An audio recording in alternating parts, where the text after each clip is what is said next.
Hello and welcome to episode 25 of the Betfred Boxing Show with me, your host, Rob Tebbutt. As always, let's remind everybody to please like, comment and subscribe. Turn your notifications on for more boxing content. Now that's out of the way, I'm joined by the usual twosome this week of the former WBO super featherweight champion of the world turned legendary broadcaster, Mr. Barry Jones, and legendary broadcaster turned esteemed author, Mr. Andy Clarke, as we review this past weekend's boxing and look ahead to this weekend. But before we do that, how are we doing, guys? Everybody well? Yeah, I was going to ask you how my t-shirt looks, but I'm not going to ask you. Am I? Look at you. Looks like you. This is every a time I see you, freebie. every time I look, it looks like you got dressed with your eyes closed. Every time I meet you, but no, because if I do it all the way up, it looks like I'm like first day at school, and if it's too low, I look like I just come out of the pub pissed. Right. You look a bit You look a bit like Howard Webb, the old football referee. That's just solid. Not every bald person looks the same, but we all do. From a distance, we all do look like a bit of a penis. Yeah, it's a good summer ensemble, that though. I think my summer wardrobe is weak. When we go anywhere, I'll just spend that word. Stop making words up. It's ensemble. It's weak. I'm not really a shorts guy. I find it hard to wear shorts. Yeah, I don't know. I know you don't. I don't really have a summer or winter wardrobe. No, you just wear the same thing all year What's on your feet? What's on your feet, Rob? Yeah. Sliders. Yeah. Pan out to the wide. Lovely, great. I seen a picture of you a while back. It maybe was something to do like it was some anniversary. Maybe you and your missus, and you were young. Yeah. I thought, and I kept thinking like I was short and ugly when I met my missus, so that's her fault.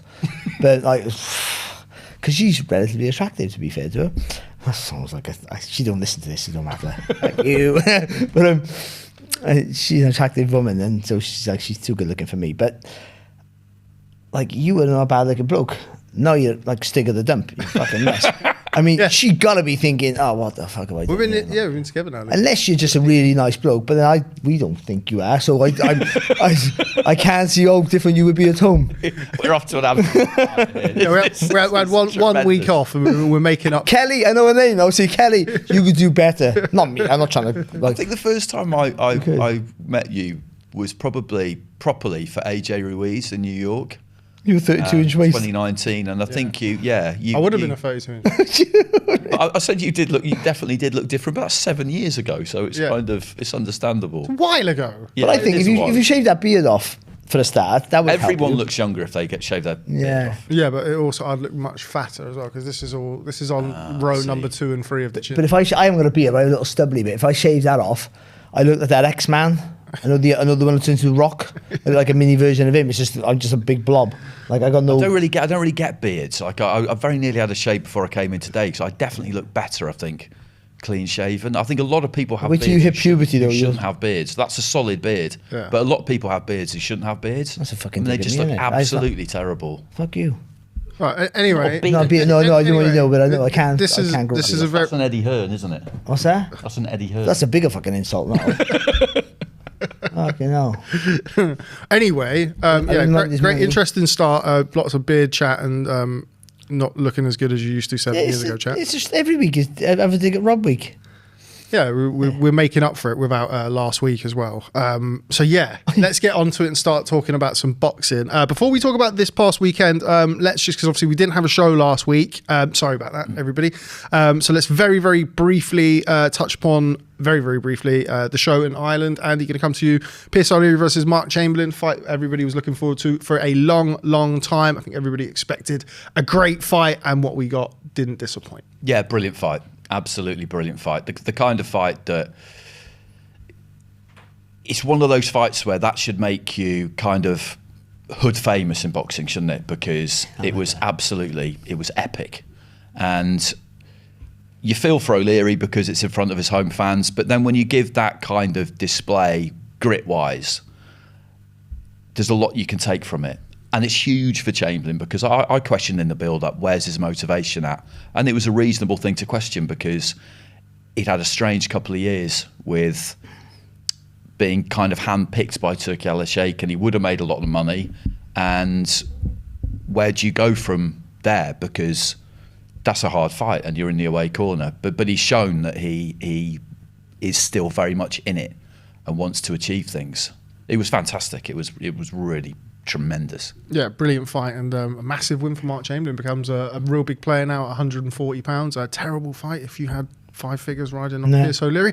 But there we go. Such is life. And then very, very quickly. And another reason for your missus to leave you. Yep.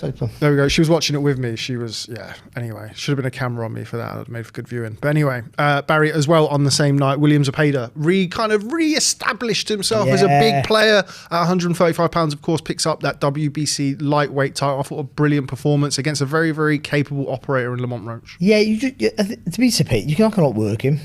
I know he's been hurt before, but he takes a good shot. He's so busy and he's strong, and I just think, you've got to have better feet. And then Roach got real fast hands. His feet are not bad, but I mean, you've got to have like Shakur Stevenson feet. You've got to be able to spin and pivot, and I think so. I always thought he was going to win, but he was really impressive. And he's a problem for everyone at that weight because he's just so tenacious, so many punches, and there's variety in his work as well. I think now he's better than what he was. He's not always just like before. He just pile forward non-stop. He's a little more. He's got more thought and imagination in his work. Not massively, because when you throw that many punches, you can't do, but enough to keep you thinking rather than just overwhelm you. So yeah, I mean, that was for the title, wasn't it? Yeah. WBC, the vacant WBC. Yeah. So I mean, if he gets the revenge and gets the title back. Well, obviously, didn't get the win over Shakur for the same title, but no, he gets that title. I think he's a marketable product, really is. And I mean, there won't be a queue to want to fight him unless you're really slick. Sort of fight that, as well as raising his stock in victory and becoming world champion, it kind of really puts that Shakur Stevenson performance into perspective. Yeah. Shakur Stevenson, a wide winner when they boxed. Shakur's brilliant. I mean, whether he nicks a win or dominates, there's always brilliance in his work. And if he nicks a win, even if he's unmotivated, there'll be a reason for that. Because a little bit like Mayweather, he got such a good boxing brain that he won't take a silly risk. I mean, they get caught now. He switches off a little bit more than Mayweather ever did. But I mean, they won't take that risk, especially moving up in weight. They'll take less and less risks, and he will as well. But I think he's such a brilliant fighter, Shakur Stevenson. So yeah, I mean, but that gives his win even better. I think it was a good win on the night. But people criticise sometimes. Zepeda, he got him on the ropes a few times and he worked away at him. And you go, well, of course he's going to. He's sort of any fucking punches. Like, he's going to get there at some point, especially if he takes a shot. And Shakur's not a massive puncher. But yeah, I think you're right. He puts that win into it bolsters his career. I mean, at the end of his career, Stevenson will look back better than what we look at it now and go, actually, some of the guys he beat were pretty good. And Stevenson's already kind of fallen into that Mayweather sort of, I guess, flux of where people are looking back at it. Like, people can count on the fingers of one hand the amount of times that Mayweather got clipped. People talk about like Mosley, Maidana, Corley caught him with a good shot. Yeah. It's very, very few over the years. And even now with Shakur Stevenson, like, the only one that you can really think of is William Zepeda, that kind of weird jab that kind of sent him back into the ropes. But yeah, Shakur Stevenson, obviously very good that night, as was William Zepeda last week. But anyway, no preview last week of last Saturday, whatever, action. But Barry, going to come to the preview. No, I really think that. I think Callum Simpson. I think Callum Walsh will be quite comfortable. Simpson will get the revenge, most definitely. I think that, and yeah. But anyway, let's talk about that and look back at a big night in Leeds, Barry, for Callum Simpson in particular. Of course, jumping, I'll say straight back into the rematch with Troy Williamson after Troy Williamson's stoppage victory first time around. A lot on the line for Callum Simpson on Saturday night. Ultimately got the job done in great fashion. Excellent fight, really competitive throughout, and Callum Simpson gets his British and Commonwealth super middleweight titles back. Yeah, he did, and he was really impressive. It was a great fight. A real war of attrition it was. It was brilliant to watch. Brilliant to be there. And it was one of those fights you're watching, you're thinking, like, as a boxer, and you can understand that as well, like, it's a fight I live to watch, but I never want to be in it. Do you know, one of those, like, because it was just hard for both of them. And I mean, it got hard quick as well, didn't it? Yeah, and for Simpson, he made it hard. I think on purpose. I think he had that, and I think tactically it wasn't the perfect fight, like in that way, but that's not a bad thing to show. That you're a stubborn little bastard, like, not big, he's massive, isn't he? That you're stubborn. No, I'm not having this. The last time when I backed off, he caught me some good shots. And that wasn't because he was backing off, but that's because his hands were too low and there was problems with the jab, I thought, with Simpson, and he was allowing him in. I know, but he understood letting Williamson to take the pace, emptied his tank. So by round 10, He was taking those shots earlier, and he was taking the shots, but he was taking them well. In round 10, when he took that right hand, he just, because his tank was empty, I think. So he realised even if it was a hard pace, he had to control it. And he did that, and he pushed forward. He did what Simpson's done throughout his career. Smothered his work, throws too many punches. Also all criticising by the, but it's going to be finished with good stuff. And allowed Williamson into the fight dramatically. Williamson would have got into the fight, but he let him into the fight by pushing him. And Williamson likes to fight off the ropes. But with that, though, that worked against Williamson, because then he was happy to let Simpson work away. But Simpson landed some good shots, and he pushed and used that shoulder to push against Williamson to create a bit of space to get that uppercut and left hook onto the body shots and up through the middle. And he was chopping down with the right hand, so he had made adjustments, and he was doubling the jab more this fight than he did the last fight. It worked in the last fight, but he didn't do it enough. And the single punches was Williamson's entry with the right hand over the top. He sort of took that away. And then, what was it, the fourth round, I think, when he got hurt? Third round. And I thought, it's already been a hard fight, and Williamson was hurt, and I thought, there's no coming back from this. And then I forgot who I was talking about. And then he come back, and you think, what's going on here? Like, he fights with his heart way too much, Williamson, like he does. But Simpson just I never seen those. I watched a film the other week. It was about the stuntman. And he puts those gum shields in. They're going to do the car rides, and they put these real big gum shields. They bite on because they know they're going to crash the car. He was like, he did that. I know he wears a gum shield anyway, but it was like he sort of gone, that's cool. I'm going to bite down on this because I'm just going to go right at you. This was Simpson more than Williamson. He knows what he's waiting. He wants a war, but he went, I'm going to give you the war, but I'm going to win it, and he did. And I thought he won quite wide, actually. I mean, it was close on one card, relatively close on another, and wider on the third card. And even though it was a really competitive fight in every round, he was just more tenacious, doing more work, and even some of the quality. And Williamson had his moments, and you can never count him out. And I thought the last 3 rounds were going to be hell for Simpson, but he showed a steel and a real good fitness level. So he trained hard for the fight. I don't think Rob McCracken he might have had, because he had an input, but the input we thought he would have been discipline, keeping the shape, structure, using the jab and the feet. That's what we sort of think Rob McCracken's all about, isn't it? But he didn't do any of that. He went right at him and fought like he normally fights, which I think's a problem down the stretch. Criticise him, praise him, criticise him, praise him, criticise him, because he is long. He's massive, by the way. I've never seen a bigger superman. He's the biggest superman on the planet. He makes Benavides look like a midget. He's huge. No, he is. And he's not even skinny, by the way. He's big shape. He is. I know that's everyone to me is big. But he's massive, and I hope he makes the weight, but I think he makes it okay, I think. Yeah, as far as I know, he does. I've done plenty of his fights, and I've never looked at him a weigh-in day or heard that it was a real problem. Which is weird, isn't it? It is, but what I thought didn't work in the first fight, he sort of did similar stuff, but it worked this time. I don't think Williamson was any worse. Though, keeping Williamson on the shelf was one of those tactics that I don't like in sport. You sign a rematch clause, not because you want it, because you have to when you're the away fighter. And then they help not Simpson, but the Simpsons team, promotional company, whatever. They held Williamson to that, and he couldn't get a fight in. He wanted it, and he's a fighter who needs to be active. His sort of way he fights, he needs to be active, and they kept him on the shelf for too long, and I didn't like that. Because he likes, because the way he fights, even though it's for longevity in his life is no good, but he always needs to be fighting, always needs to be training Williamson the way because he got to be prepared for that war.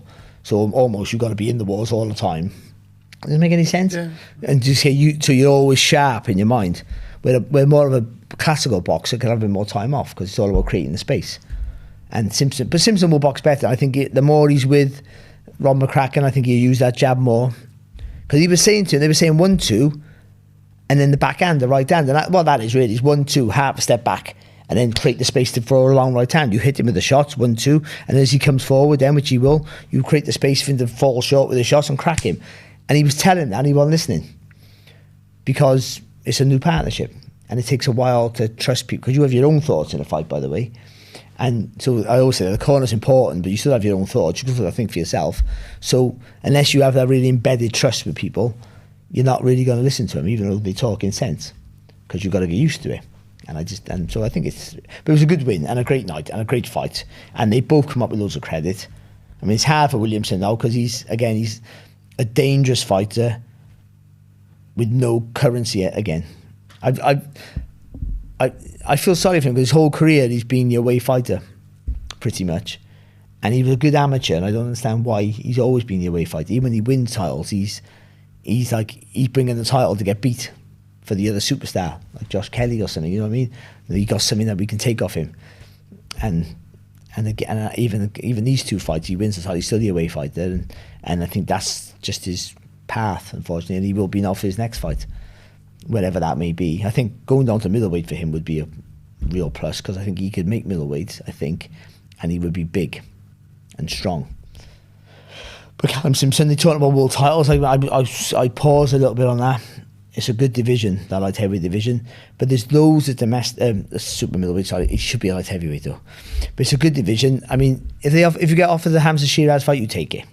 Certainly on the last performance, you take any world title fight, but on the last performance, but you know, his future's bright. I mean, he sells tickets, and he's a great talker, and he looks the part. He's a good-looking kid. You got all the qualities to be a star. But you got to do the stuff in the ring, and I'm still not quite sure how good he is yet. He's European champion, for God's sake, but I'm not quite sure how good he is at the world level. He might be there, but I think he can box, but he's not using his strengths. Shut me up, I'm not going to stop. That's okay. Anyway, Andy. Thanks, Barry. Still here, Andy. Hi, Andy. Massive win for Callum Simpson. Obviously, somebody who, through his time working with Boxer and Ben Shalom, you know, he's garnered some real interest and real support kind of in his little hotbed of Yorkshire and Barnsley, obviously at the weekend in Leeds. But it was all on the line for him this past weekend. Another loss, back-to-back losses to Troy Williamson, who, with respect to him, very, very good fighter, but probably not that top level, you know, not a top-class, world-class super middleweight. Would have been very difficult to see where Callum Simpson goes from there, but now got the win under his belt. Kind of the future's bright again for him, isn't it? Yeah, it is. And what I've always liked about him is that he understands, I think he understands everything. He knows what he is as a fighter and he knows what he isn't. And so I wasn't surprised that he did it the way that he did it. And a trainer like Rob McCracken, a good trainer, first camp together, you're not going to try and reinvent the wheel. Good trainers are good at identifying what someone is good at and not weakening strengths, trying to strengthen weaknesses. And I think he will have a part to play in future fights. They maybe need to tighten him up a bit. But I remember saying this before Bilham Smith against Ryan Ruzicki. People were talking about how Sean George had managed to, you know, tighten Ruzicki up a bit. That was what he was concentrating on in the build-up, and he's a good trainer. You can teach a dog new tricks, but a dog has to stay a dog. That's a really key part of the whole thing for me. And Simpson, you don't want to change him too much. There may well be limitations with it, like Barry said, as he gets to a higher level. Maybe there will. We'll see. But you've got what you've got as a trainer, and you're always trying to improve it. But you can't kind of just go and add on something that's not already there. A good analogy I heard ages ago was that when a trainer looks at a fighter, when they first come into the gym, it's like a sculptor looking at a big, rough, uncut block of marble. You have to see its most effective form and help fashion it into that. But you can't just go down the quarry, get another lump and say, oh, I need to stick this bit on here and that bit on there. You've got what you've got. You end up with AJ. Yeah, exactly. And I think crucially, I think Simpson understands that. He's not going to overthink it in the way that we feel like Anthony has and think, I need to get up on my toes, I need to outbox him, I need to do this. He knows what he is and what he's good at. And he's got that confidence in himself that, like Barry said, all right, this is how I'm going to do it. I'm going to bite down and get this done. I'm going to train like a lunatic and get this done because this is absolutely critical that this mission is accomplished. And that's what he did. And there's a lot you can do with somebody like that. The tickets is a great thing.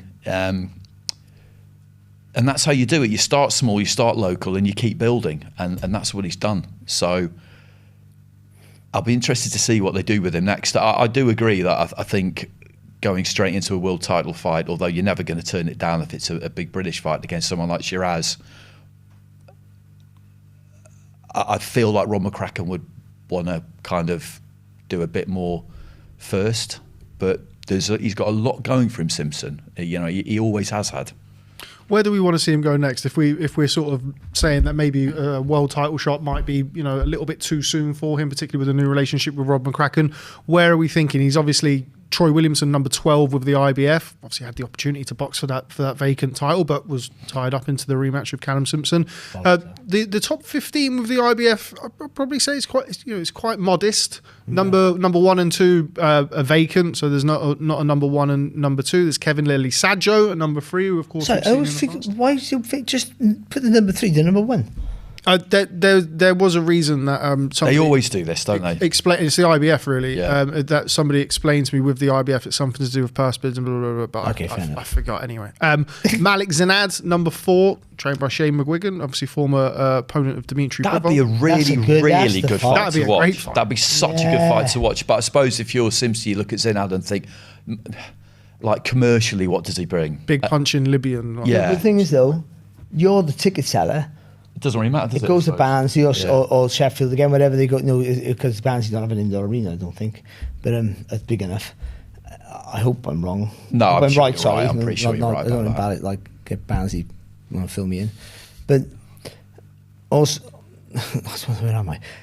He's a ticket seller, but you can base that off. Whereas Zanad's boxed them, you know what I mean? He's boxed the world title, and I did a better job than Bivol and all that sort of stuff. He's good. Like you couldn't say that he isn't good. He is good. I think I've seen him a few times up close, and he's got something about him. You might get something out of him in the build-up, I think. Yeah, but you've got to throw less punches if you're Callum Simpson. That's what I think. This shoe shining thing he does is good. I think it's good when you're under pressure. Leonard, I used to do it a little bit, especially more as an amateur as a pro, but I would when you're under pressure, because Leonard did it against Hagler. Yeah. When the Hagler had him on the ropes back and he'd go and he'd smother you with work and then get out of the way, and he'd look brilliant because he'd go bam, and he'd finish with like 3 hard shots and dance away. And he'd go, wow, look at that. And it was just a mirage. It looked like he just battered Hagler for 10 seconds, and actually he did gloves and touched him with nothing, and then finished with 2 good shots and went away, and he's winning rounds that way.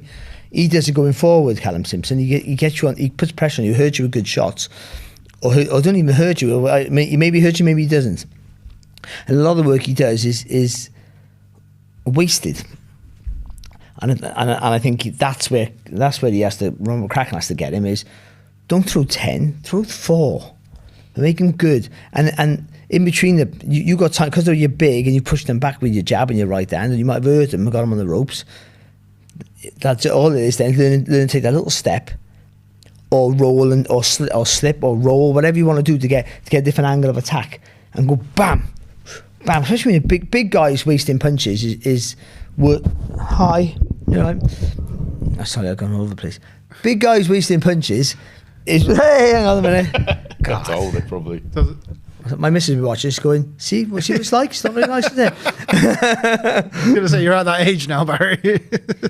No, I realise, Liv. I'm sorry, I'll do better. Is that blocking him? Yeah. Like halfway here. Can you get the mic a little bit down? I'm being criticised now. I'm being ridiculed for my height. You're too erect. Oh, look at that. Oh, never. Yeah, it's okay. Oh, no. I haven't. You got it? No, I haven't. Yeah. No, it's not my fault, is it? Is it my fault? There you go. Yeah, there we go. Who cares what I was saying? Let's just move on. Barry, it happens to lots of guys. Don't worry about it. Is there any sort of supplement? All these boxes on pretend supplements, don't they? Can I take a supplement and take that? Exactly. I didn't want to say it. I didn't want to say it. You know what I say? Yeah. But anyway, carrying on. I think that's my biggest issue with him.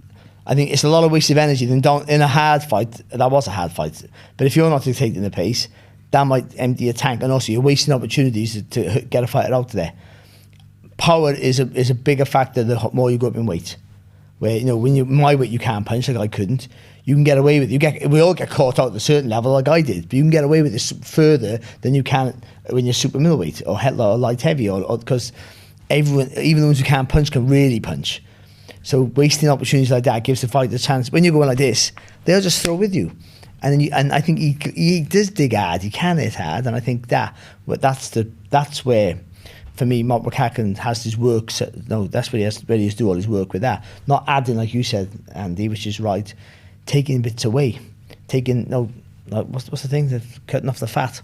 Yeah, you're sculpting, aren't you? You're just smoothing off those rough edges and all that kind of thing. And he does, when you watch him box, it does look like there are plenty of rough edges the way he goes about it. But that kind of fire and that engine is pretty impressive, isn't it? But you, like you say, you want to just use that energy, channel it as efficiently as you possibly can.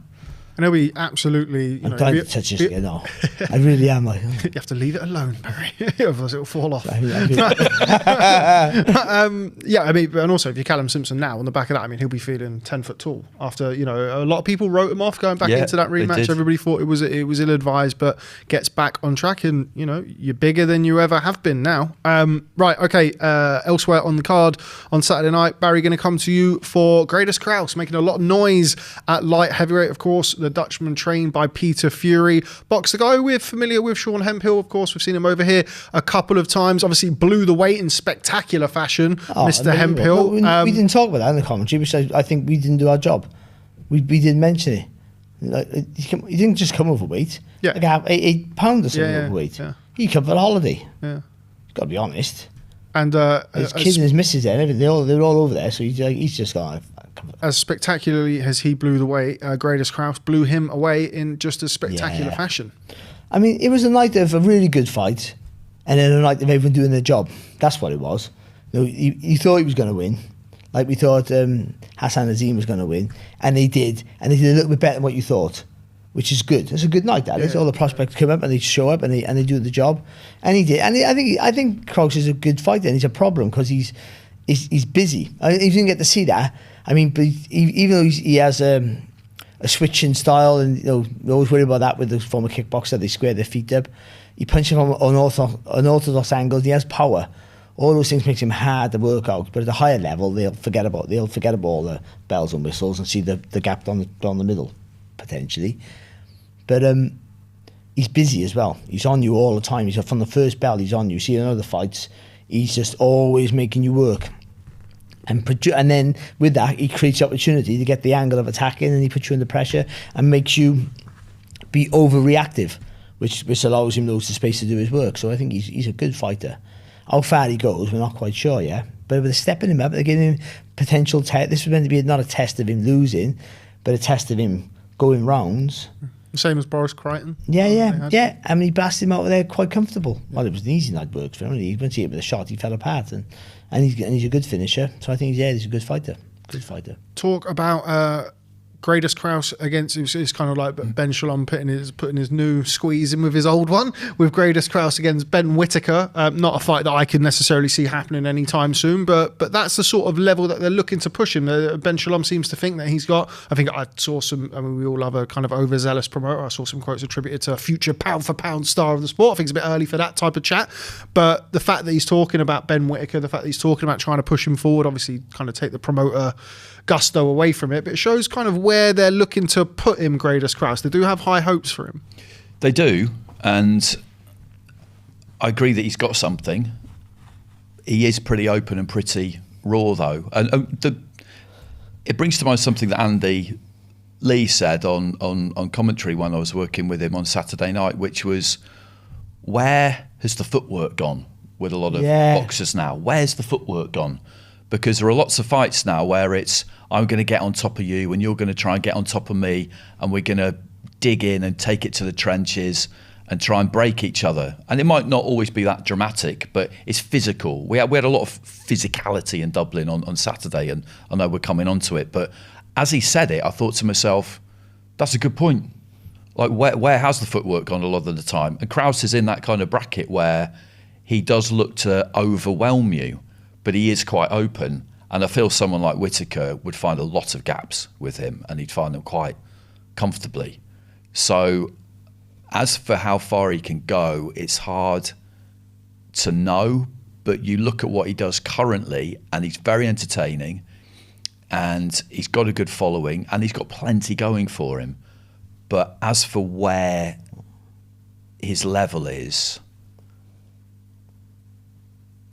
I feel like he could be exposed quite easily by a good technical fighter. And there's lots of fights in that weight. We talk about it all the time when we're talking about light heavyweights. When we spoke about Ben Whittaker in the past, you know, you take your pick. There's lots of guys at light heavyweight in this country that you can. There's Dan Aziz, there's Craig Richards, there's Shakan Pitters, there's Brad Ray, Zach Chelly. Like, there's lots of guys that if you want to find out how good he is, like with respect to Sean Hemphill and Boris Crichton, they're guys that, you know, they are there really for durability. Yeah. Put him with Craig Richards, I think we'll see quite quickly what he's about. I think so. I think he's good. I tell you what, and he looks like a Disney prince or something. Yeah, I call him King Kraus. I would with a thing and all that. You're gonna have that, but yeah, he's marketable, I think, and he looks the part. He comes in with his daughter and all those things that don't care about that, but it all helps sell him. And he can fight. And all these things, that, like you said, all those things are a real valid point. He is opened up and he just squared his feet up a bit. What if he doesn't get exposed? Like, these are all things that make you want to watch him as well. Exactly, yeah. I think down the line somewhere he will, and you would tend to think. But then, also he might have the best chin in the world. He'll need it, but but he might. All that stuff, yeah. He might. But the footwork, you said, go back to what you said about footwork. When I listened to that, I thought, you know, that's right, because some people can, like, everyone's now sliding at the distance, which is great, but very few fighters can do that, slide in without it being a big obvious tell, because you need to get a bit of rhythm when you move. Which is why when I always talk about getting on the balls of your feet, people think I'm bouncy like I was, and I don't mean that. But on the balls of your feet with your heels constantly tapping the floor gives you that rhythm and speed to throw the punches. Trying and come from a standing start with speed, accelerating with speed from a standing start is massively difficult. Most fighters can't do it. The ones who can are brilliant fighters. Almost everyone else needs a bit of rhythm to get going. And that's where footwork moves. I mean, if you move too much like I did, and you have no power in your shots, and you're always on your back foot, you're trying to get that time out. When that heel touches the floor, to keep it on the floor and ground yourself to turn into a shot. But you need the rhythm. And I always go back. I talk about myself now. I beat a fella called Afi Dejeldi. He was a European champion in the end, and he was a really good fighter. And I beat him. He came over to the UK. He hurt really in 11th round. He took my wind away with a body shot, but my legs kept me in the fight, and I wasn't quite comfortable on points. But then he beat fighters at that point were probably seeing better fighters than me up until I beat him. When Charles Shepherd was a really good, little mini white Mike Tyson he was, and Dean Pithy was a real top star, the last guy to beat Naz up until Barrera, and as an amateur. And they were at that point they were fighters, they were pushing better than me. They were pushing them higher than I was going to go. Charles had been a British champion, and Dean Pithy was an amateur openly going to go all the way, and He's knocked them both out because the footwork. They didn't have the same feet. I mean, not saying they couldn't move, but all their movements was aggressive, sliding. Like Andy said, who's the toughest? There's no foot. Then you're dying out. I'm tougher than you, and that's great because if you're the toughest, but at some point you're not going to be the toughest, and you've got to show toughness at some point. Like I had to, but I mean, not all the fucking time. Why would you? And I think footwork is so important. So yeah, sometimes I look back about. I could have been more exciting. I could have, as an amateur I was. And my first trainer changed me, and I always thought he ruined me a little bit. I'll do the right idea. So I love him always for that. But did he save me from not having wars and me bashed to pieces? I wouldn't be here now, would I, doing this? I might have been the British champion, which is amazing, but not got my chance to nick a world title when everyone fell asleep. Certainly after the fight. Thank me later. But well, you know, but that's, and when Andy said that, I just hope my whole world like fighters who do move, who don't move, and the different. I know in this modern era, it's more sliding and bouncing, more sliding and moving. Like no one ever dances around the ring flicking the jab out anymore. And I just think, or when they, when they're tired, they don't dance around the ring to get a bit lung in the air to go again. There's none of those gaps anymore. When you're tired now, you sit down and put your hands up and go, come on and punch. And we always talk about it now as well. If you're not training that in the gym and you're not ingraining that into what you do, whether it's the way that you box or not, but if you've got that in the locker and you are hurt or you are tired, then you can revert, you can use it. But if you never do it. I got shadow boxing in the ring and in the mirror are very important. And they're two different things, by the way.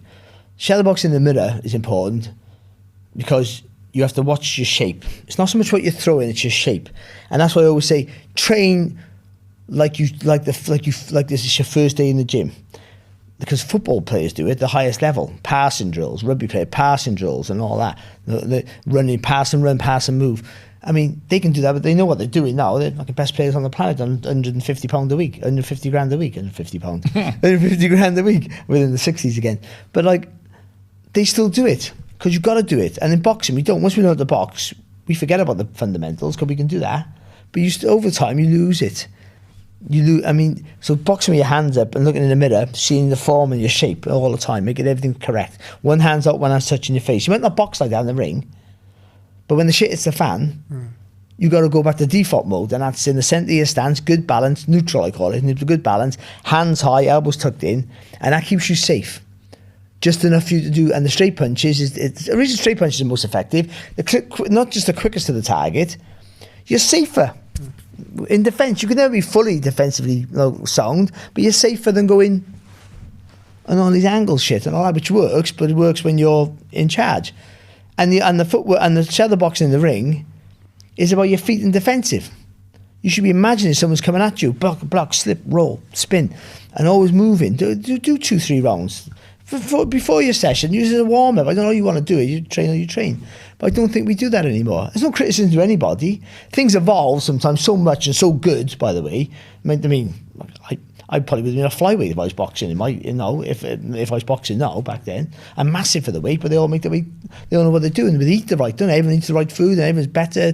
And they wouldn't have all the clicky shoulders like I got anymore. It's brilliant. But the main thing is still your skills, isn't it? It is, yeah. It's a skill sport. We evolve so much, we forget about the big stuff. thing has to stay the big thing. Like these other things can get you the odd % here and the odd % there, and maybe talking to people about this, maybe it adds up to about 15 or maybe a bit more than that, which is a lot. That can make a big difference, but 85% of it is your skills. And I remember I've been lucky to see the Cubans train, the team that they had in like 2016.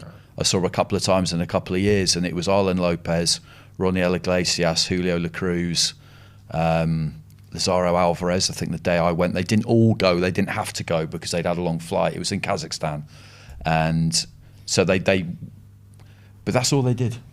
That's all they did was just absolute basics. They just had a few stations. One was shadowboxing. One was just pure kind of like shape, but with a trainer, and the other one was some pads in the ring. And then when they finished that, they just did a bit of groundwork. Pads, as brilliant as they are, and they did bag as well. They can be a cancer of the sport, by the way. That's a really bad word to use. They can be a real problem, pads, because you don't. I mean, it might sound stupid, this, and I love pad work, but you don't think for yourself. So it's good for the trainer to have a look at you, feel the power, feel you can see the technique. It's good, but for the fighter, actually, you're not thinking. You're just being told what to do. And that can be a problem. You say about best trainers in the world, and all that, but if you can't think for yourself in the ring, it doesn't matter. I'm not saying it just closes your brain off, but too much pad work all the time, I don't think it's the best thing. Bag work is the best.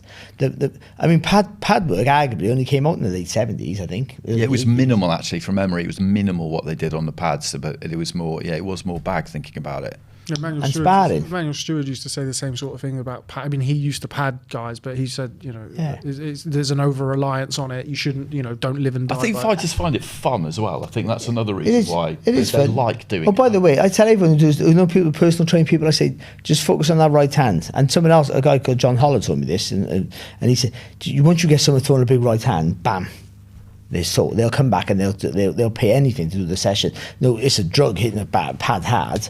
Like I could have you in 10 seconds throwing a right. You might throw a big right hand. I'm not saying you don't. You can't. But I could shape you up quite quickly to throw, and you're I can do that again. I mean, so how good is it really? And it's all. And muscle memory, so you've got to learn how to roll, and that's good. And the trainer can see it, and it all helps you. But ultimately, you've got to do that on the bag then. It should be a thing for the bag. But what it did supplement is too much sparring. I think that helped. Because a lot of sparring is the best thing for you to sharpen you up, but also it can dull you because you're taking punches. And over the long term, sparring is what does more damage than fights, ironically. Absolutely. Right, we've gone on a pretty weird rabbit hole there. That was brilliant, that was. Good, right? excellent. Thanks, Andy. But quick roundup from Saturday's show in Leeds. Wins for Fraser Clarke, Billy Dennis, and another Fury off the conveyor belt. James Dean Fury, successful in his professional debut as well.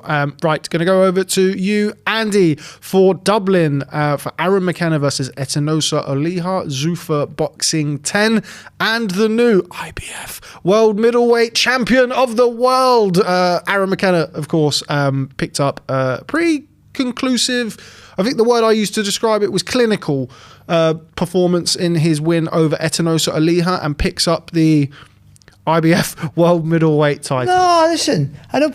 He's the middleweight champion of the world.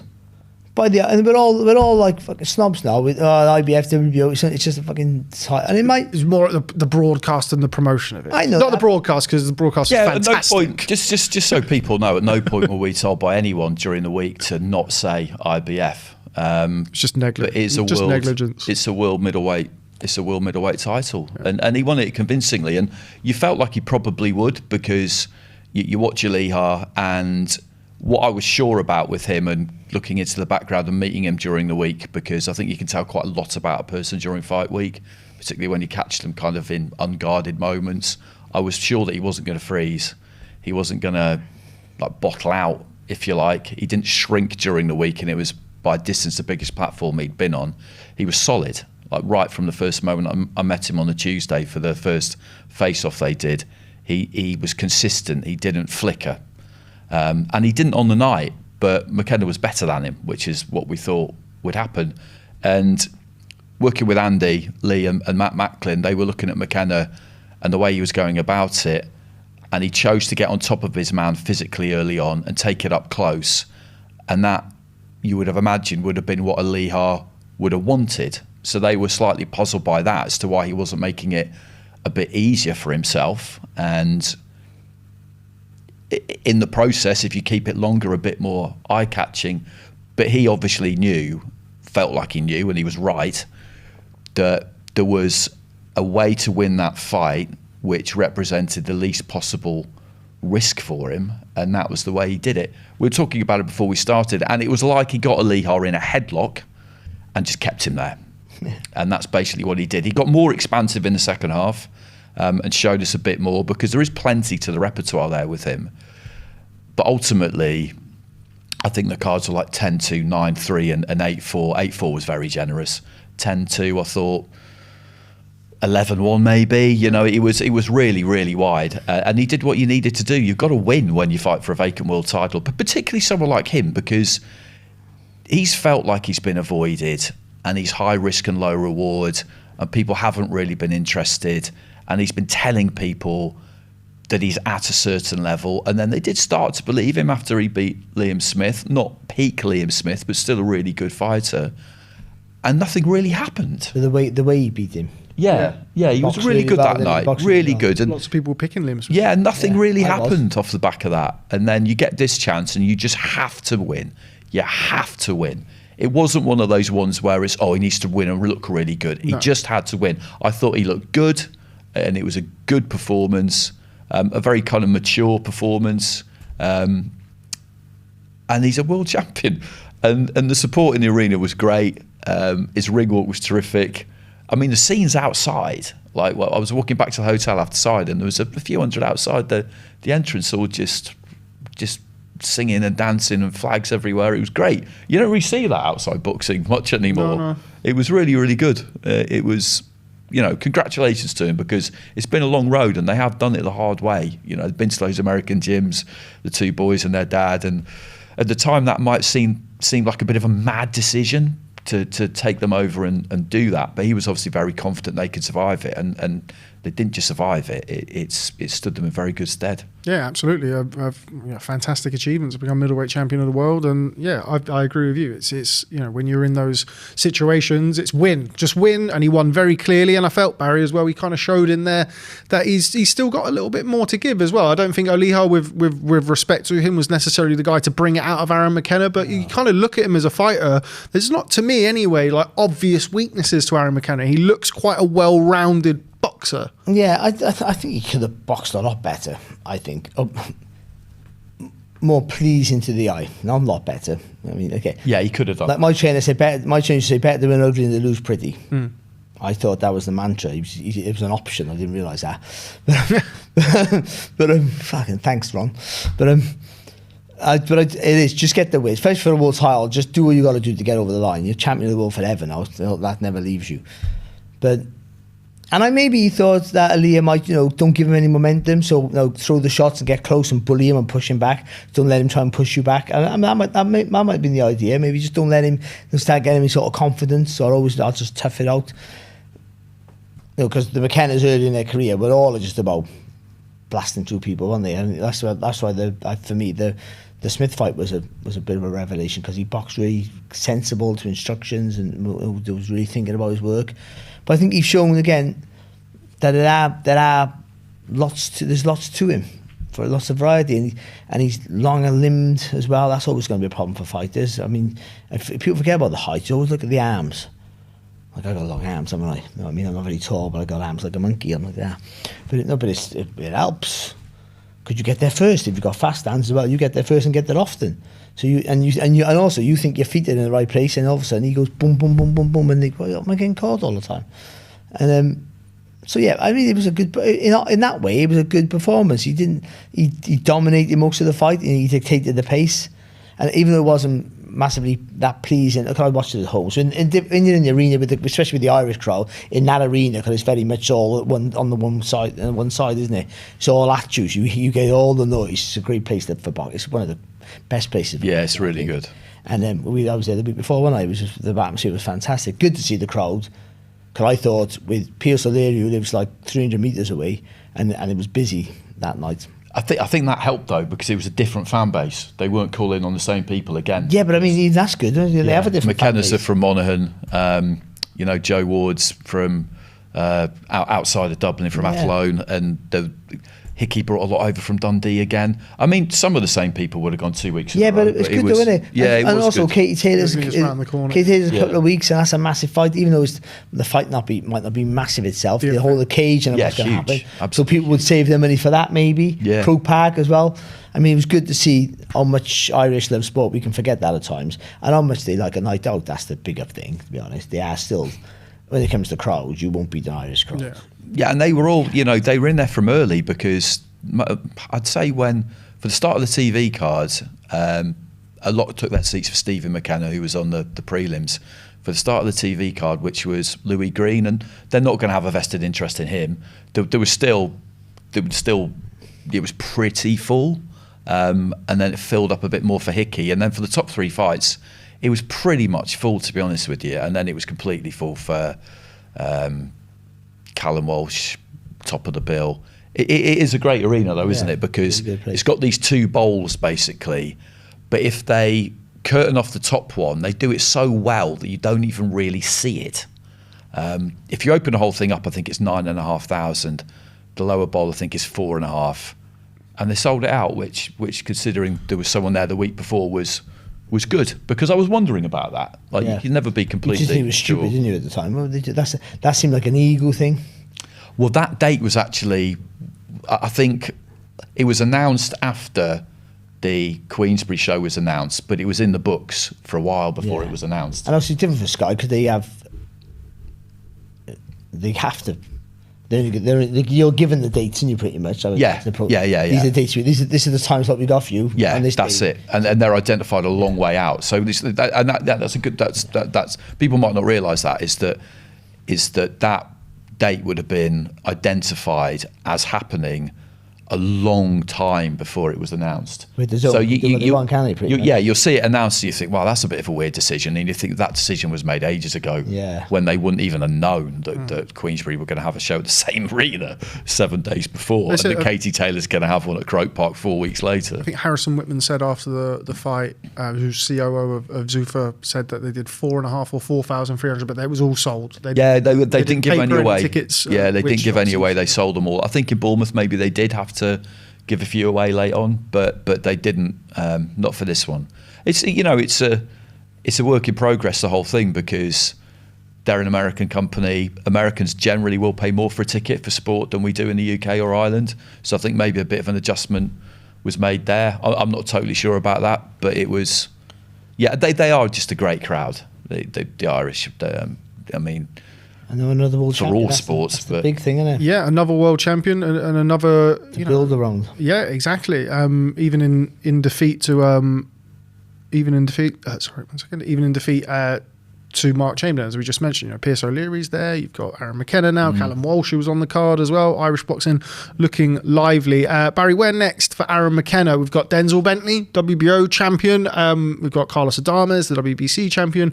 Erislandy Lara, the WBA champion. And then there is a very, very pesky mandatory in Amari Jones from America. Yeah. Golden Boys Boy, promotion, Hey. very good talent. So this is where it all gets interesting, isn't it? Because particularly with the IBF, because the IBF will enforce that mandatory, and everything that we've seen recently with the Zoffa and IBF is very. The latest thing that Dana White said about that was that it's a fighter by fighter basis. What do they want to do? How important are the belts to them? Because they were always in realistically, I think they were always going to have to shift their goalposts a bit on the original stance of we don't need anybody, we're not going to work with anyone. That's already turned out not to be the case, but it's just, what do you, if you can arrange a unification that'd satisfy the IBF, I think, wouldn't it? We'd have to apply for an exemption. But it's not like that's going to be a straightforward thing to do either. No. Because then every other fighter's on another channel. Yeah. That's the thing. They would have to apply for an exemption. All in my house. But where do we want to see him go next, Aaron McKenna? There's obviously the Callum Walsh fight that seems to be one that's kind of being potentially marinated, but built. Take that. I mean, that would make that. I mean, Zuffa would probably want to make that because that just seems like a natural fight. Would probably have to. Would probably have to be without the IBF title. Oh, well, that's a problem then. I mean, I don't know much. The thing is, that, again, I know we don't have Muhammad Ali Act in the UK or Ireland, but not having, I don't know. I don't want to talk about my back end yet. I haven't got enough knowledge to really start discussing it, but to sign away I mean, we do this in the UK. We sign. When I went to title, I signed a 5-fight thing. You got me for my next 5 fights. Defences, not fights. Defences. Not if I lose, you don't want you. I mean, I think that was probably the same with every promoter back then. It still is probably now. But it might be lesser fights, but it depends who you are, how much you're worth. It depends on what contract. But I mean, winning titles often. So what Zuffa are doing here is just what every promoter does. If they sign you for long term, but in America it's different. They have a bit more of that Muhammad Ali Act and tampering with that. I don't know the ins and outs, so I'm not going to go into it. But I mean, it becomes a problem where you're going to go, you can't fight him, you got to fight the one we're telling you to fight. That's the difference. I wouldn't sign a kind of where they're telling me who I have to fight. Now, if they're saying, if you go Amari Jones is your mandatory, and then Golden Boy going, you can take him on your show, you can have him, no problem. Pay him this, pay us that, and you can have him, no problem. But you have no options on him, he's out. Okay, and they go, okay. And then Zuffa go, we want you to fight Callum Walsh. But I'm going to lose my world title. But that's what we want. So that's, you take it, you don't take it. And you forfeit your thing. Then that becomes an issue. I'm not digging Zuffa out. But but that taps into what he becomes an issue. Yeah, so I mean, it's going to have to be case by case, because Aaron McKenna might go, no, I've worked my whole life to become world champion. I want to give my belt away. Okay, well, what do we do to? It's similar to. And that's the vibe. It's a similar kind of talk around Opataya at the minute. Like that was some of the talk with him. It was like, well, he wanted to do this. And I know they really. Conor Ben wants to win the WBC. They feel like they can really build something in Ireland as well with the fighters that they've already got. Stephen McKenna was calling out Callum Walsh. And speaking to Callum during the week, the obvious question was, the obvious thing, if you both win, would be that you fight Aaron McKenna. And he didn't say that he didn't want to, but he just said, look, it's not the only option out there. Like Shane Mosley Jr. is an easy fight for them to make. He's boxed most of his career in America. But there's a world title on the line, isn't there? Yeah, there's a world title on the line. But I would be surprised if Zuffa turned around to Aaron McKenna and said, right, you've got the IBF title, but now you have to do this, because otherwise, like, what was the point of doing it at all? Yeah, and you imagine the optics wouldn't look great on that either. Like, he wins a world title and vacates it because he has to work with somebody. It would just be. I mean, it would be fitting for kind of the last 12 months. But what's it would just be another what's pit. important though, they would have certainly for McKenna to be able to defend his world title and keep it, is that they would have sold the crowd. And it's almost irrelevant how many's there. It's not, but it's in many ways that how loud they are. How good, the atmosphere was great, 4,500, but if we do it at a time where we don't have shows either side of us, big shows either side of us, then we might do all of it. You might get and take the, and I think they would, realistically, you'd be able to take the top tier off and sell 7,000, 8,000, maybe 9,000. Oh, well, if it was Callum Walsh. Callum Walsh against McKenna, you'd be expected it's too small, isn't it? It's brilliant. I mean, so like, but I mean, if he has to get the first defence out of the way, and they might go, well, Callum Walsh is a bigger fight for us commercially, but you go, but I can still sell this out without Callum Walsh. And then that goes in the stadium. You do Aaron McKenna against Amari Jones with Callum Walsh against Stevie McKenna. Yeah. Do you know what I mean? So I think, Stevie McKenna, because that's the whole thing is you hear storm in the but that's the thing is you hear about Zuffa, they want, this leads to this leads to that, storylines and blah blah blah. I mean, you can't get clearer one than that. You look at the two cards, and Andy Scott was away last week because he had a long-standing holiday booking. He was gutted, but I did his job during the week. So, and one of the things I had to do was do like a 7 or 8 minute thing on Sky Sports News with Dana White. And one thing I said to him was that there were lots of cruiserweights in Bournemouth. There were lots of middleweights in Dublin, and the point of that is that you can look at it and you can see the pathways, and people can say each other's name. And Conor Coyle was another middleweight on the card, and it's deliberate. It's deliberate so that you look at one card, and as a result of what happens on that card, you get something else. So you look at those winners at middleweight: Conor Coyle, Stephen McKenna, Callum Walsh, Aaron McKenna. It would be pretty surprising if somebody doesn't fight somebody. Yeah, if you really want to sell the place, but they also, Aaron against Stevie. But also for boxing, for boxing in general, not just in that camp, they got to be in fights that are getting them up the rankings of other organisation. Though I know Zuffa the one that at the end. So ultimately, if Zuffa are going to get to where they want to go and just have their belt, like every organisation wanted, at some point, fighters are getting hurt. Not physically, but their careers, because they're going to go, that belt's no good anymore to us, because we want to go this way.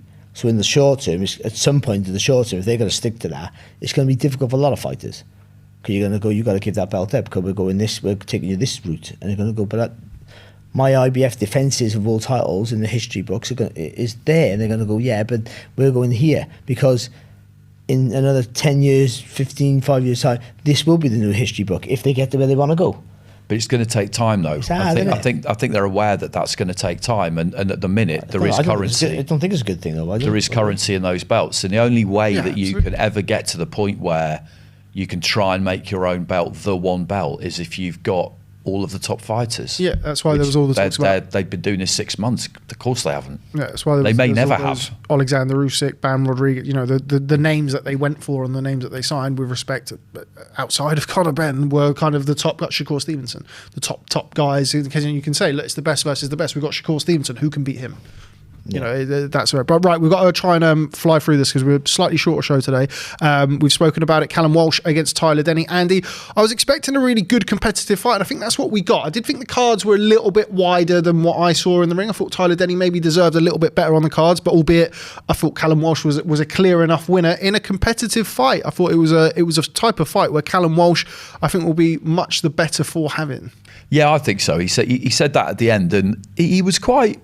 I wouldn't say he was a little bit edgy during the week. I've never been around him during fight week before, so I don't know whether that's completely standard, but I think he was looking at it and feeling like people didn't quite understand that this was going to be a hard fight, and that yes, it was set up for him, but I think he maybe felt like the wider boxing public were disrespecting Tyler Denny a bit. because it was always going to be tough. It was just a strange start because he was boxing really well in the first round and he found a nice groove whereby he was catching Denny on the way forward, just slinging these shots in from low, just kind of winging punches in left and right hands. And he got off to a tremendous start and he was winning the round.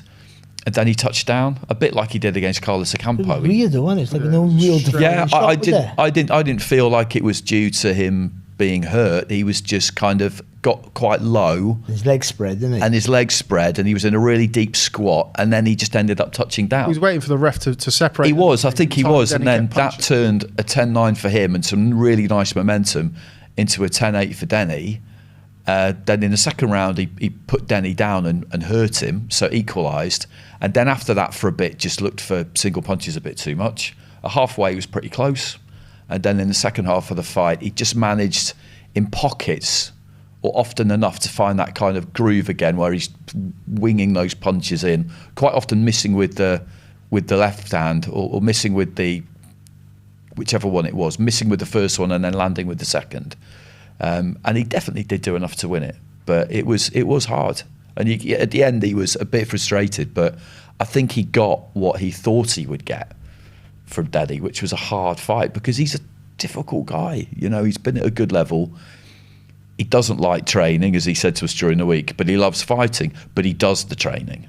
And that's the key thing, isn't it? So the weight is an interesting one with Walsh because he's been boxing at super welterweight and then middleweight his last two fights. And when I saw him on the scales, he was bang on 160, but I wouldn't say he was fleshy exactly. That would be a bit harsh, but he's still, is he really a middleweight? Be interesting to know what he walked into the ring at. Yeah, that's my question. Is he really a middleweight, or should he really still be at super welter? But again, that's a Zuffa thing. Yeah. To be honest, they want him to fight a middleweight. To be honest, if you look at the middleweights and the light middles and the middles, super welter, you're gonna if you're tight at like at super welter, you'll go at the middleweight. Yeah. It looks an easy. That's a good point. Disrespectful to all the fighters here, but it looks an easier touch.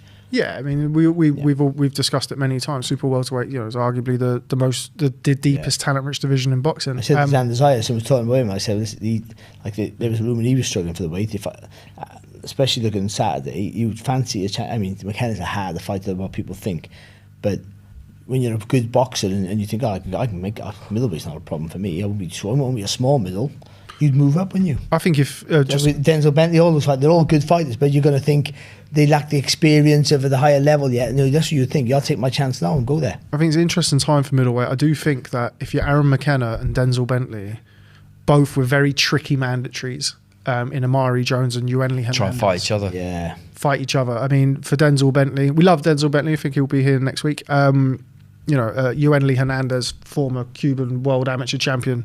It's a really hard. Yeah, it's a really hard task in that for you. Isn't it? It's a really hard fight for a first offence. And almost unfortunate, isn't it? Yeah. But I mean, look, it's you get he's a world champion the rest of his life. It's irrelevant. But and also, it's the way the cookie crumbles, isn't it? If you're, Aaron McKenna, he's won a vacant title. Okay, won it well and whatever. So you get a mandatory put on you straight away. Your mandatory is a good fighter, as he's supposed to be.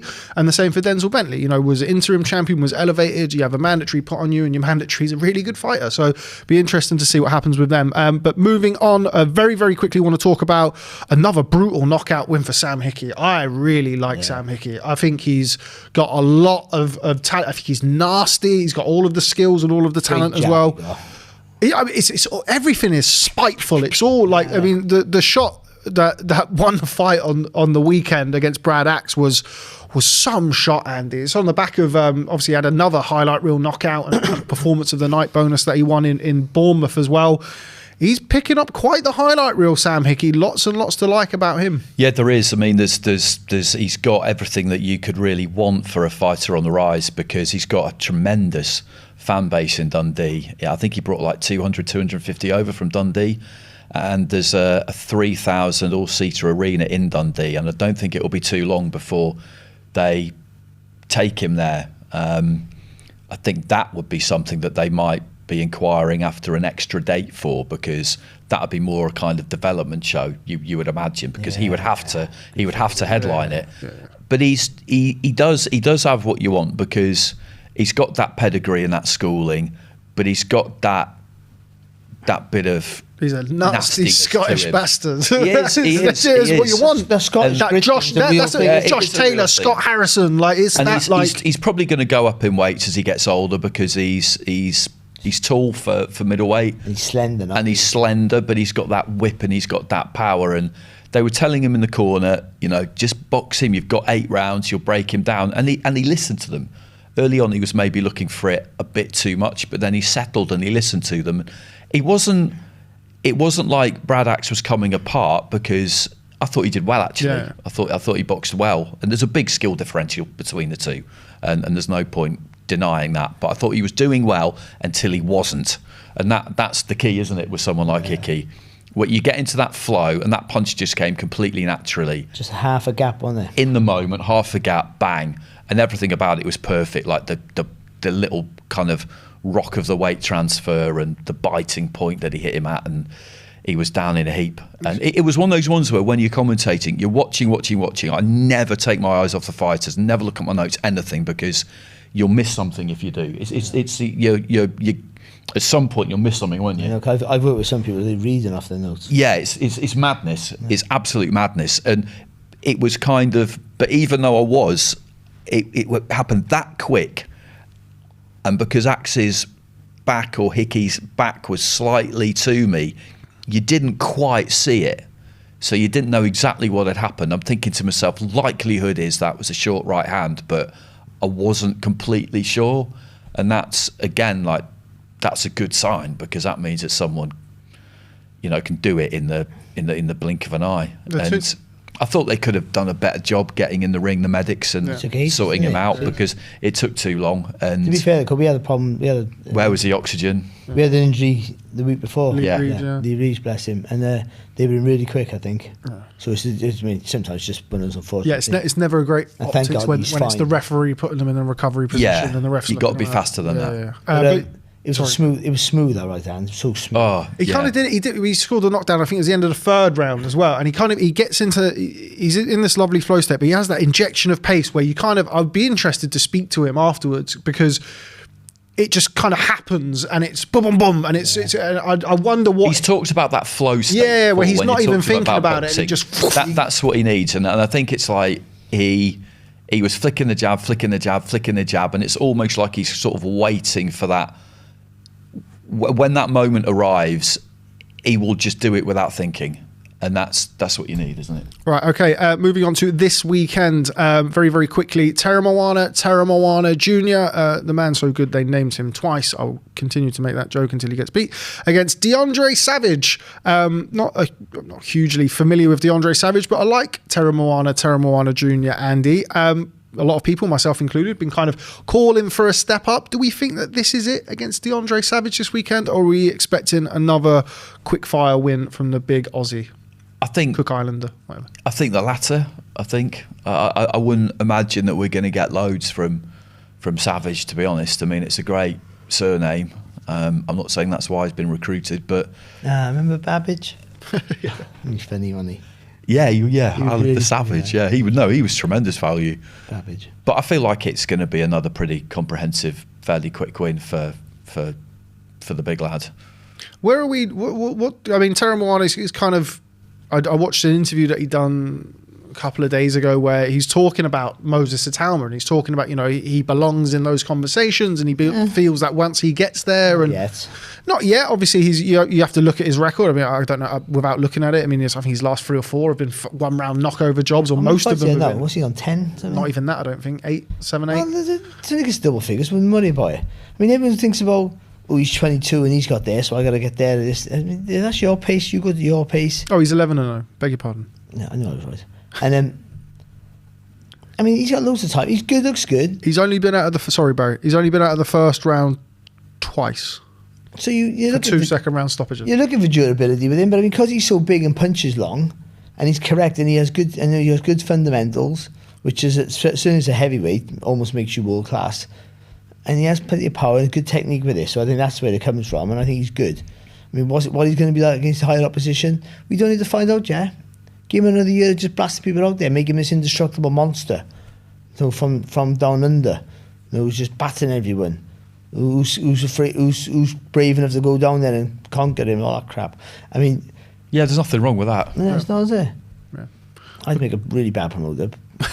But I mean, and then chuck and then give him a little test now and again. But I mean, do we want to? People go, right, I'll put like our version of Kevin Johnson, and he goes 10 rounds there and he looks shit, and all of a sudden all that build up is just wasted. You know, you want to know what they're made of, you do.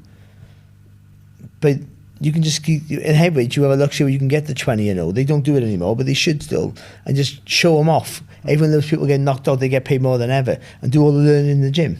But fighters at lower weights got to do more learning on fights, I think, than heavyweights have to.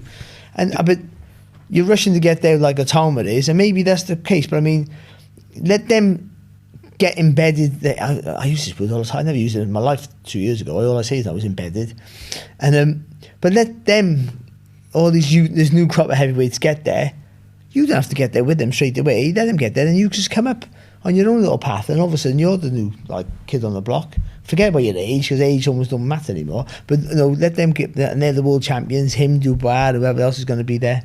Caballel, a couple of defences, and you come up then, and you're bullying them. Like, who's going to fight? You're all scared of me. You're not going to go up there with him now right away when you're not ready. I think just take your time. That's what I'm trying to say. I think he's good, really good. But I mean, I would chuck him with a timer tomorrow. I wouldn't. No. I spoke to Caballel. No, I wouldn't.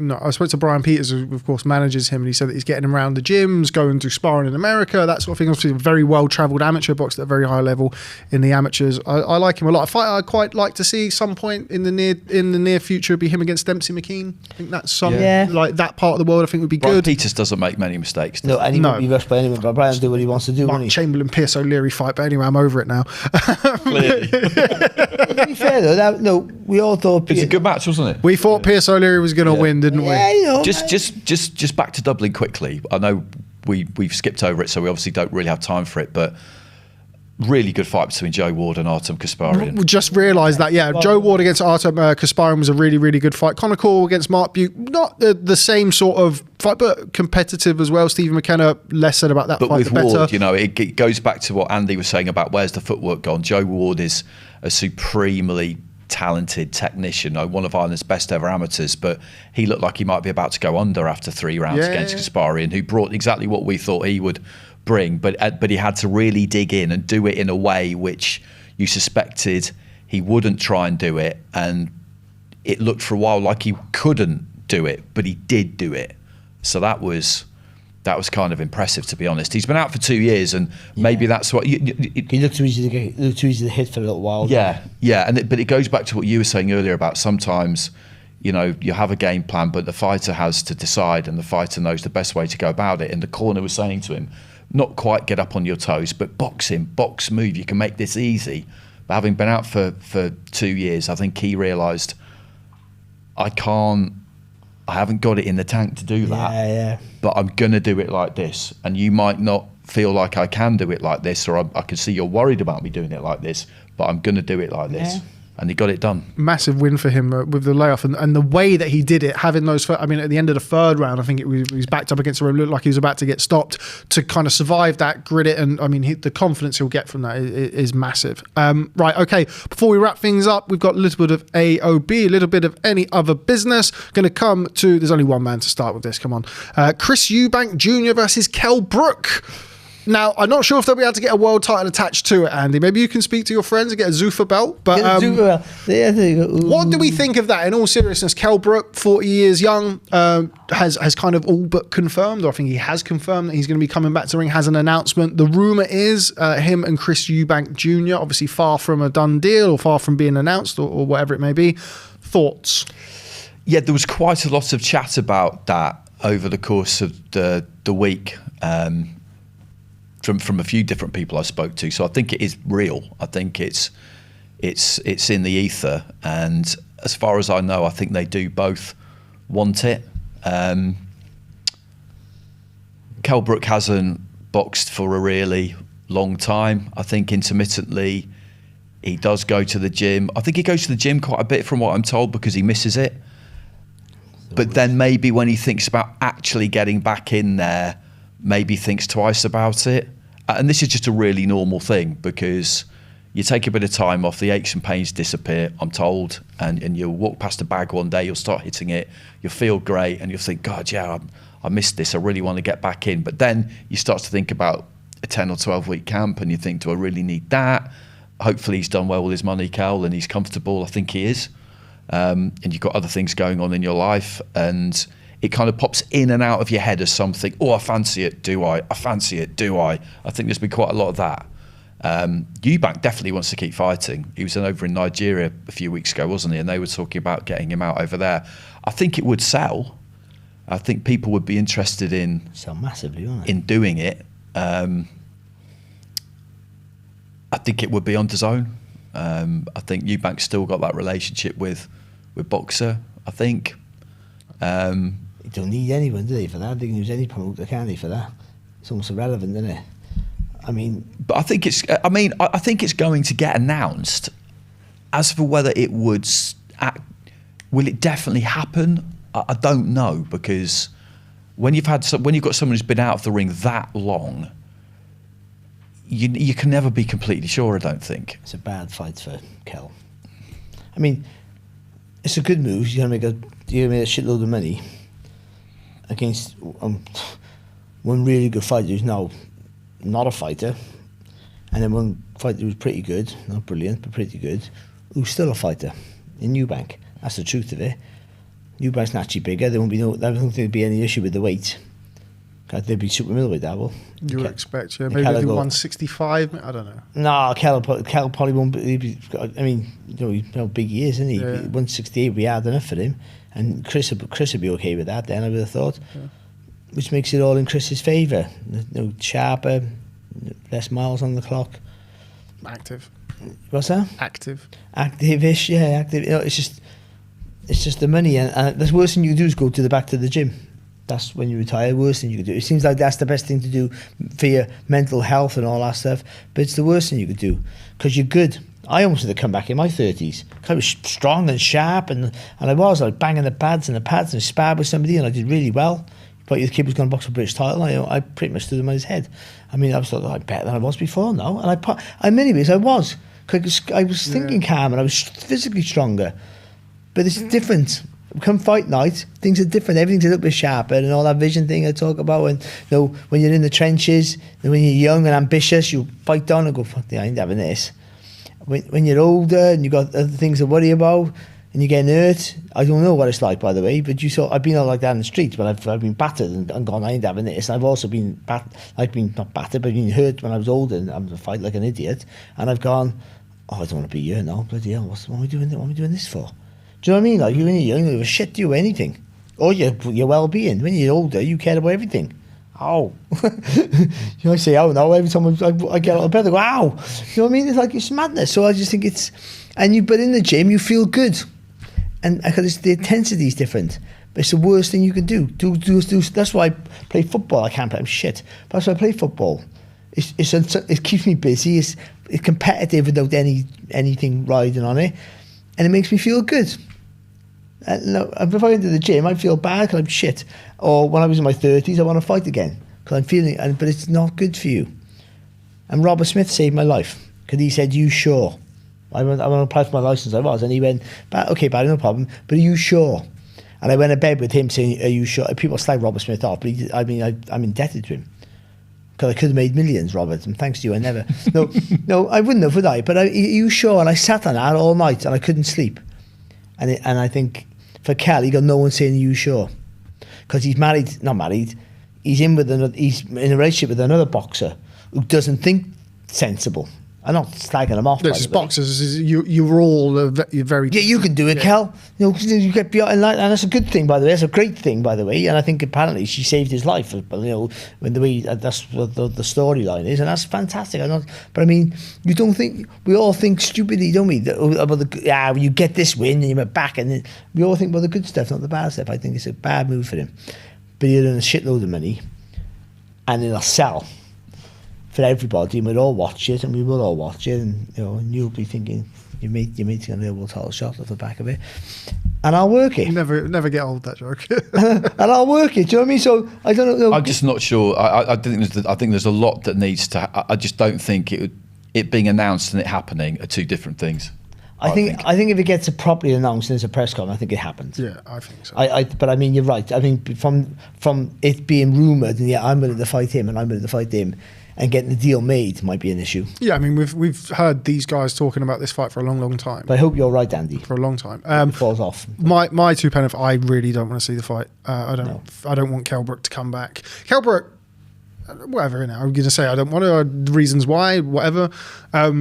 I saw Kell after Wardley Clarke won. He came to Wardley Clarke won, and we were in the after party. We were in the bar afterwards, where everyone is. And how long ago? That's 3 years ago, isn't it?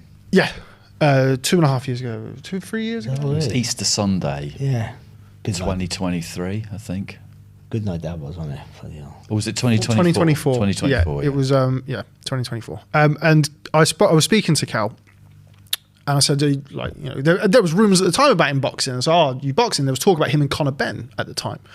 And he said, what do you think, Babby? And he'd give it the shadow box. I was like, honestly? And he went, yeah. And I went, I don't want to see you box again, Cal, to be honest. I was like, you are in like the rarefied... I don't say this story because I'll say it and people say, well, you wouldn't say it to him. I literally said it to him.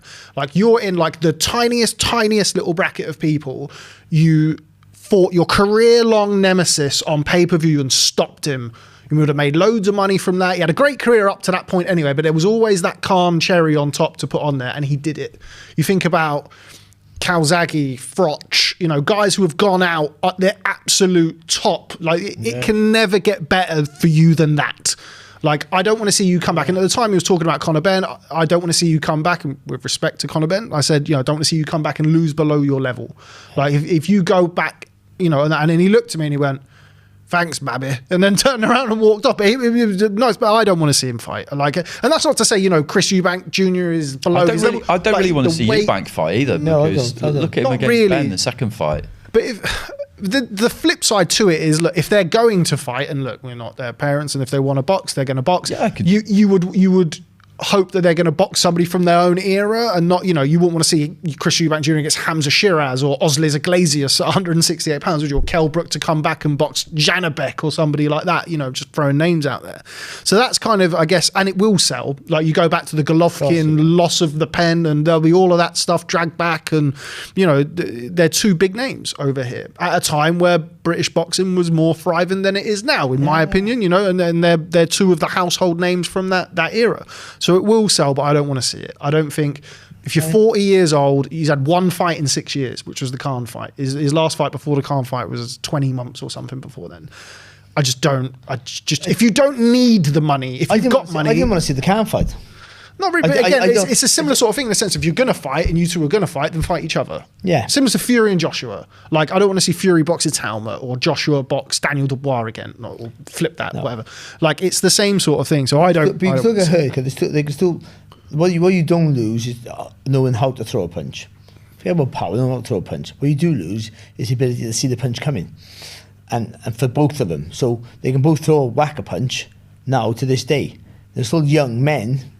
In life terms, in boxing terms, they're old men, but in life terms, they're young men, still fit men who can throw a punch and knock out any man on the street, pretty much. That's what a man of.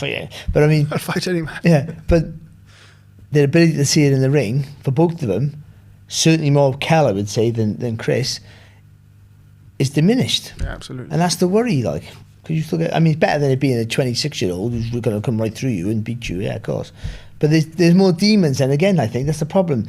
To you, going out you're going out the way you went out is brilliant, but to him it's not. And you'll never see a fighter who's happy with the way they retired. They might say it to you, even the ones who say it. So somewhere, because nothing's perfect. You always, I've just had that, have this, and that's probably what drives us all on to do stuff. Everyone, just a little bit. If I just did this, just did that. That was a little bit different. I would have got this, would have got that. You don't think about if it was different and it went the other way. You always think about if it was different and it went the good way. And then, what if you get sparked up by Eubank in a round? Well, this is the thing. You're gonna go, fucking, if he's got money, I got an extra 2-3 million, 6 million. I don't know what it's going to be, but you might go, I got all that money. It's not worth it. Yeah, I mean, that's what, if he's that's got, what I don't think he's just had a new child with Ebony Bridges. So like, but assuming that, I mean, it's got to be money, has to be the drive. I would expect. But like, I don't think it's just that with him though. From what I've been told from like people who know him, is that it's the kind of the challenge of it and the buzz of training with a date in mind, and that's what he really misses. Of course, the money is a factor, but it's not purely that. Yeah, absolutely. I would just say that unless you're in a position where you really need the money, just somebody just try and tell them. That's why, like, you just, you know. What if he looks good? I just don't see any possibility of that happening. Well, that's worse. Because then he must have had another fight and another fight. What if he looks good against Eubank, who might be massively jaded himself, by the way? It's not impossible. It might not just be the weight. Like we're saying about the weight with Conor Benn. It might be drained the weight and he looked awful and he got beat when Conor Benn was better. That's the truth. But what if it's just he's shot, might be he's had a lot of hard fights. What if he's shot? And then Kell comes back, a lot of time off. I mean, like, what if he is? Like, shot enough, like the way I think that he could lose. Kell might be shot. He's been out for 4 years. Like, for 4 years. But when he was in there, and he won that one against Khan, he was shot then, welterweight either, or whatever it was. Yeah, but I mean, and he looks really good, and he blasts like Eubank out to there. Then he'll go, I want to target. I don't know what weight they're going to box it with middleweight. He's going to go, I want to box Shiraz, or he'll be in it then, won't he? Yeah. Because he'll be a big name. I want to box Canelo. That's what he'll say. Yeah. I want to fight Canelo. And it would happen, by the way. And again, you also about people will go, but he'll earn fortunes, and he would. It's all theoretical. And I shouldn't care about the damage to people, because boxing's damage for everyone. But the older you are, the longer you're in, the more damage there is. And like, what's the point in having like another 30, 20, 50, 100 million in the bank if it's all spent on your care? Absolutely. Yeah, I just think as well, like with the situation we got with the kind of boxing scene we've got at the minute, it's all very 2017 to have, and with AJ and Fury, maybe we'll just discuss that briefly before we go, but it's, there's money there to be made, and I never begrudge any fighter making money, but there are certain fighters, a certain group of fighters who need to leave now.